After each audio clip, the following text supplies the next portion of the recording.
कला जी, आप तो रणनीति से जुड़े हुए व्यक्ति हैं। आप जो चुनावी टीम है बीजेपी की, उसके बहुत सक्रिय सदस्य हैं। आपसे हम ये जानना चाहते हैं कि ऐसा कौन सा फैक्टर था और आपकी रणनीति में ऐसा क्या खास था और अमित शाह ने ऐसा क्या खास किया जो बाकी पार्टियां नहीं कर पाई। एक जो हमें देखने को मिला वो ये था कि आपकी जो रणनीति थी बहुत चपल थी, यानी आप हर हफ्ते हर 10 दिन में अपनी रणनीति को बदल रहे थे। हर शाम को आप अपनी रणनीति को फाइन ट्यून करते थे, जो बाकी पार्टियां शायद नहीं कर पा रही थी। तो जो लोग ये इलेक्शन के साइंस को समझना चाहते हैं उनके लिए मैं आपसे ये सवाल पूछ रहा हूँ। थोड़ा सा इसको एक्सप्लेन करिए कि कैसे आप कर पाए ये उत्तर प्रदेश का काम। देखिए सुधीर जी, मैं थोड़ा सा इतिहास के पन्ने पलटना चाहता हूँ। 2014 तक ले जाना चाहूँगा कि इस देश की राजनीति में एक नया एजेंडा मोदी जी ने दिया विकास का। हम लोग राज्यों के अंदर जाति की राजनीति और क्षेत्र की राजनीति में उलझे रहते थे, पर एक नया एजेंडा बिल्कुल विकास का, डेवलपमेंट का एजेंडा दिया है और उस पर अब सब राजनीतिक दल चलने लगे। ये देश के हित में भी है, हम सब लोगों के हित में भी। आप पत्रकार बाद में, पहले नागरिक पहले हैं। तो ये एक बहुत अच्छी राजनीति की शुरुआत मोदी जी ने की, उसका श्रेय मैं उनको देना चाहता हूँ। जहाँ तक रणनीति का सवाल है तो ये बात सही है कि अमित शाह जी हमारे राष्ट्रीय अध्यक्ष हैं। मैं समझता हूँ कि वो स्टडी कैसे है। कहाँ आप देखिए, उत्तर प्रदेश में जब वो महामंत्री थे, उनको प्रभारी बना गया, तो लोगों ने बहुत सारे प्रश्न चिन्ह पैदा किए थे कि गुजरात का रहने वाला व्यक्ति एक जातिवादी प्रदेश में जाकर कैसे राजनीति करेगा। पर वहाँ उन्होंने अपनी श्रेष्ठता सिद्ध की और आज भी मैं कह सकता हूँ और बहुत गर्व से कह सकता हूँ इस बात को कि भारतीय जनता पार्टी पे एक चस्पा था कि भारतीय जनता पार्टी अगड़ों की पार्टी है, ब्राह्मण बनिए ठाकुर की पार्टी है। पर पिछले दिनों केंद्र सरकार के निर्णय, केंद्र सरकार की नीतियां और भारतीय जनता पार्टी की अपनी रणनीति से ये बहुत साफ हो गया कि भारतीय जनता पार्टी सिर्फ अगड़ों की पार्टी नहीं है, वो पिछड़ों की पार्टी भी है, वो दलितों की पार्टी भी है, वो गरीबों की पार्टी भी है।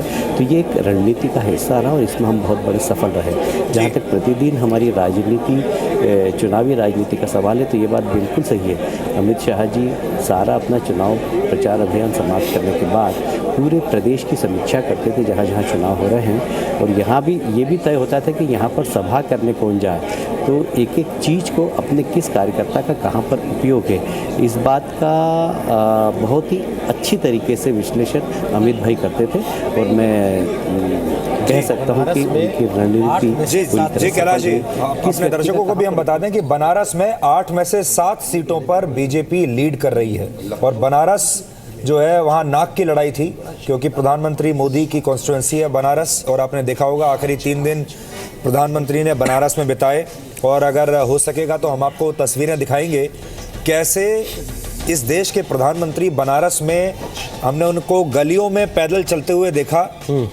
रोड शोज करते हुए देखा, जो कि बहुत वर्षों के बाद देश के प्रधानमंत्री को ऐसे देखा गया है। ये तस्वीरें आपके लिए खासतौर पर हमने निकाली हैं। ये बनारस का रोड शो है, जो आखिर में जाके लोग कह रहे थे कि प्रधानमंत्री मोदी ने बिल्कुल एड़ी चोटी का जोर लगा दिया है बनारस। और बनारस को कहा जा रहा था कि बनारस में एक भी सीट नहीं जानी चाहिए, एक भी सीट हारनी नहीं चाहिए बीजेपी को, नहीं तो प्रधानमंत्री मोदी का नाम खराब हो जाएगा। और अगर कहीं ऐसा हो जाता कि उत्तर प्रदेश में जीत जाते लेकिन बनारस की सीटें रह जाती कम, तब भी चर्चा यही होती कि मोदी लहर नहीं है। ये देखिए, ये तस्वीर मैं आपको खास तौर पर दिखाना चाहता हूँ। ये बनारस की एक गली है छोटी सी, जहाँ गाड़ी नहीं जा सकती, और वहाँ प्रधानमंत्री पैदल चलकर चुनाव प्रचार कर रहे हैं। उन्होंने कहा मुझे गोद लिया बनारस ने, मैं गोद लिया बेटा हूँ यूपी का। हाँ, यूपी का। जब इनका मजाक उड़ाया कि ये डेस्परेशन है कि ये यूपी के नहीं है, बाहर से आए हैं, इन्हें गोद लिया गया है, तो उन्होंने कहा ठीक है, मैं गोद लिया गया बेटा हूँ तो क्या हुआ, मैं यहाँ प्रचार कर रहा हूँ। This was not desperation, this was saying that अगर मैं हिंदुस्तानी हूँ तो मैं कहीं भी प्रचार कर सकता हूँ। And he is a political animal. हमें ना 10 साल we had a prime minister who was not a political person, लेकिन अब जो प्रधानमंत्री है वो एक पॉलिटिकल पर्सन है और वो राजनीति करेंगे, हर जगह प्रचार करेंगे। आगे कर्नाटका में जैसे शिफाली ने कहा वहां पर भी प्रचार करेंगे, क्योंकि ये प्रधानमंत्री इज अ पॉलिटिकल एनिमल। गौरव, आप अपनी बात कहते रहिए ये बताते हुए कि मनोज जी की डिमांड पे और हमारे दर्शकों की डिमांड पे देखिए ये नया एनिमेशन आ गया है। आपने भी रात में होमवर्क किया था, मतलब हम तो हमेशा तैयार रहते हैं। अभी देखिए मंजूर का कार्टून फेस दिखवाऊंगा। करना चाहता था, अगर आप देखिए बहुत अहम है, बहुत एक ताजा ताजा उदाहरण था। मैं बलिया में एक कार्यक्रम करके अपने हेलीकॉप्टर के पास आ रहा था, तो घुसने के पहले एक होर्डिंग लगा था कि यूपी को ये सांप पसंद है, और एक लड़का वहाँ था गाना गा रहा था, क्या यूपी को ये सांप पसंद है, हाडा हाडा, ऐसे करता था। मैं बोला सांप बोल रहा है कि सांप, और ये जो फोटो आपने बनाई ना, ये बस वही सत्य हो गया। बस एक मनोज जी, दर्शक लगातार मांग कर रहे हैं मनोज जी से गाना सुनने की। ये अपनी बात है, फिर एक गाना जरूर सुनेंगे। मैं सबसे शॉकिंग इसको मानता हूं कि बीएसपी 20 पे आ गई, आदर्श 14 पे है। ये बहुत ही निर्णायक एक इलेक्शन है। और जैसा हम बात कर रहे थे कि लोकसभा में 0 सीट्स और आज 19 विधानसभा में, आगे जो है उत्तर प्रदेश की राजनीति जो है बिल्कुल बदल जाएगी। एक बार हम जितेंद्र जी से रिएक्शन ले लें। आप कह रहे थे कि थोड़ा रुक जाते हैं। नहीं हो गया, बस रुक गए। ये बहुत अच्छा आपने रिएक्शन दिया। थोड़ा इंतजार करना चाहते हैं या अभी आप डूबियस तो हो, अब रिजल्ट ऑलमोस्ट सामने है और मैं इसको एक्सेप्ट कर रहा हूँ। हमने देखिए इतनी देर आपको बिल्कुल डिस्टर्ब नहीं किया। मैं देख रहा था मैं देख रहा था कि आप डिस्टर्ब नहीं कर रहे, आप भी सोच रहे थे पूरा पक्का हो जाए जी। पर पूरा पक्का हो गया। अब अपनी पार्टी को लेकर आपका विश्लेषण क्या है? देखिए बीएसपी ऐसी पार्टी है जो कि बिना सत्ता के रहना बड़ा मुश्किल है। 5 साल आपके हो चुके हैं और अगले 5 साल में भी कोई उम्मीद दिख नहीं रही है अभी। नहीं, मुझे लगता है कि इनको अपना मंथन करना पड़ेगा और बड़ा आमूल चूल परिवर्तन करना पड़ेगा जी। और इसको तो आमूल में मायावती और चूल में ही मायावती हैं, परिवर्तन कर भी लीजिएगा तो क्या आएगा। और इंटरनल डेमोक्रेसी तो बीएसपी में। आपको बधाई देते हैं कि आपकी पार्टी ने बहुत अच्छा किया। लेकिन मेरी पार्टी नहीं है वो, लेकिन मैं कह रहा हूँ अगर पिछड़ा और मुस्लिम वोट बैंक की जो एक राजनीति थी ना, उसको उत्तर प्रदेश से डिमोलिश किया है। मुझे लगता है अगर ये ट्रेंड पूरे देश में चले तो ट्रू सेंस में डेमोक्रेटाइजेशन का प्रोसेस चलेगा, जिसको ये छद्म धर्मनिरपेक्ष ताकतें जो विधानसभा के लोकसभा के भीतर और बाहर रोकती रही हैं। और आपके फ्रेटर्निटी के बहुत से लोग भी आज दुखी होंगे। मुझे दुख इस बात का है कि मीडिया का जो पोलराइजेशन है वो बहुत ही डेंजरस है। मीडिया एक एक्टिव कैंपेनर के रूप में नरेंद्र मोदी के खिलाफ और इस आरएसएस के खिलाफ जो वातावरण बनाती है, स्मिता जी ने भी रामजस का उदाहरण दिया। पहली बार इस देश में, देश के भीतर राजधानी में हाशिए के लोग जो फ्रिंज एलिमेंट से जो देश के टुकड़े की बात कर रहे हैं, उसके लिए राष्ट्रीय पार्टी के लोग उसको लेजिटिमाइज करने के लिए पहुंच गए। देश की जनता इसको स्वीकार नहीं कर सकती है। मीडिया का एक वर्ग भले ही फ्रीडम ऑफ एक्सप्रेशन के नाम पर, संविधान के नाम पर सुर्खियों में रखे, लेकिन देश की आम जनता की बौद्धिकता है। इसी आम जनता ने, एलिट ने नहीं, आज़ादी की लड़ाई में आज़ादी प्राप्त की थी और ये आज़ादी को खोने के लिए तैयार नहीं। इस पर एक रिएक्शन हम दुआ साहब से लेना चाहते हैं। दुआ साहब, आप तो इतने देश के इतने बड़े वरिष्ठ आप पत्रकार रहे हैं, बड़े बड़े अखबार आपने चलाए हैं, फिर आप राज्यसभा में भी रहे। आपको ऐसा लगता है कि मीडिया इस वक्त अनरियलिस्टिक है? यानी जिन नेताओं की पार्टियों की ताकत कम है उनको मीडिया जितना वो डिजर्व करते हैं उससे ज़्यादा हेडलाइंस और उससे ज़्यादा एयर स्पेस दे रहा है, और जो स्लोगन्स कम एयर स्पेस डिजर्व करते थे उनको ज़्यादा एयर स्पेस मिला। गोवा में आप देख लीजिए, पंजाब में आम आदमी पार्टी की आप परफॉर्मेंस देख लीजिए, और वैसे भी उत्तर प्रदेश में राहुल गांधी का और अखिलेश का अलायंस देख लीजिए।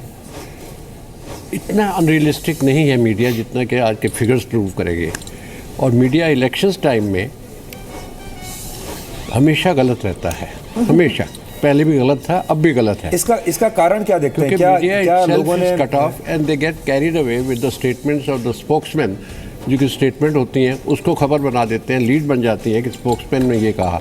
तो ऐसा तो नहीं कि पत्रकारों की और प्रवक्ताओं की दोस्ती हो गई है अभी?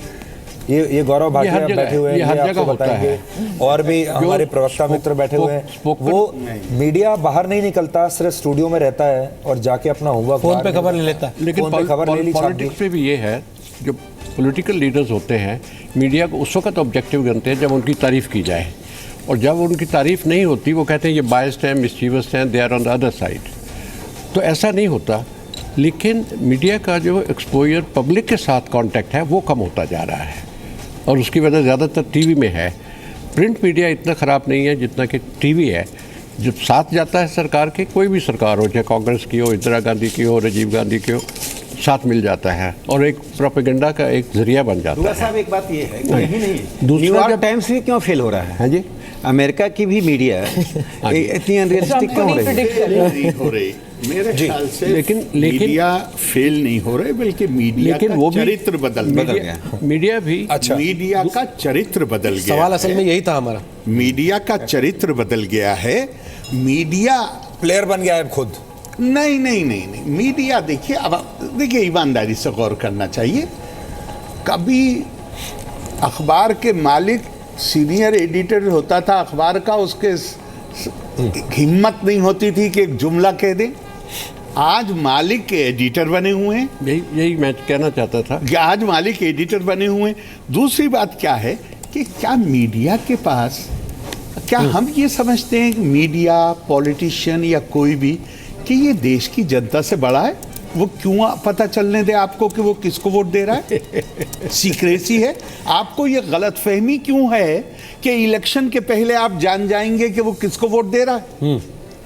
ये गलतफहमी पाल क्यों रहे हैं आप अंदाजे लगा रहे हैं। आपका अंदाजा कभी सही निकल जाता है, कभी गलत निकल जाता है। जो सर्वे भी हैं आपके, उसका इतना छोटा सैंपल है कि वो कभी भी रियलिस्टिक नहीं